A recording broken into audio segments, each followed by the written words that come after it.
और इसी बीच बड़ी खबर है, नोएडा हिंसा पर सीएम योगी ने बड़ी चेतावनी दी है। सीएम योगी की उपद्रवियों को कड़ी चेतावनी, फैक्ट्रियों में बाहरी दखल बर्दाश्त नहीं होगा। कहा उपद्रवियों के पोस्टर लगाए जाएं, सार्वजनिक स्थलों पर पोस्टर लगे।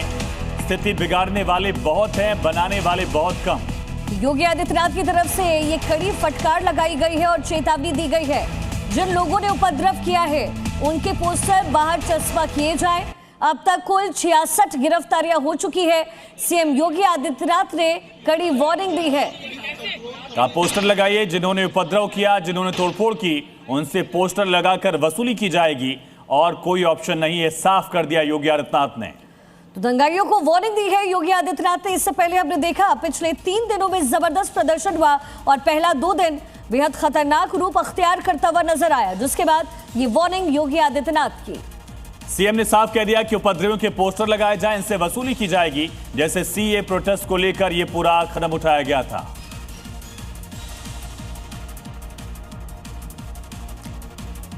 तो ये 2 तस्वीरें इस समय आपको दिखा रहे हैं। एक जब जबरदस्त हंगामा नोएडा में देखने को मिला, अब दूसरी तस्वीर जिसमें योगी आदित्यनाथ ने आदेश दिया है। और इसी बीच एक बड़ी खबर है, पाकिस्तान ऑक्युपाइड कश्मीर में आतंकियों को लेकर बड़ा खुलासा हुआ है। एलओसी के साथ बने हुए लॉन्च पैड्स पर आतंकवादियों की मौजूदगी में तेजी से बढ़ोतरी हुई है। लॉन्च पैड्स अभी भी एक्टिव हैं। अब लगभग 70 से 72 लॉन्च पैड को फिर से सक्रिय किया गया है, जिनमें से 800 से ज्यादा आतंकवादी, 1000 से ज्यादा घुसपैठिए मौजूद है। ऑपरेशन सिंदूर के बाद पाकिस्तान ने शुरू में अपने ठिकानों को हटा दिया। इसमें कुछ लॉन्च पैड्स को अंदरूनी तौर पर शिफ्ट कर दिया गया था, अंदरूनी इलाके जैसे खैबर पख्तूनख्वा में भी ले जाया गया था, लेकिन अब उन्हें एक बार फिर से एलओसी के पास में ही एक्टिव करने का काम पाकिस्तान ने शुरू कर दिया है। तो आतंकियों का घुसपैठ प्लान क्या था, ये समझते हैं। क्या बड़ा खुलासा हुआ, रिपोर्ट में क्या कहा गया? लॉन्च पैड्स को अंदरूनी इलाके में बनाया गया, अंतर्राष्ट्रीय सीमा से ये काफी दूर है।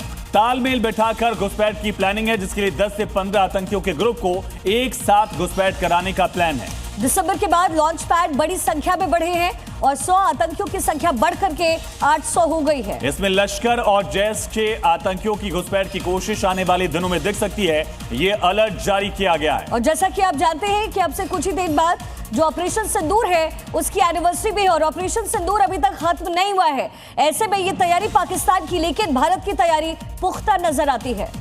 और उत्तराखंड के रुद्रपुर में बिरयानी ऑर्डर को लेकर भारी हंगामा खड़ा हो गया। शिकायत करने वाले का कहना है कि उन्होंने सौरभ को ऑर्डर दिया, लेकिन दुकानदार राशिद निकला।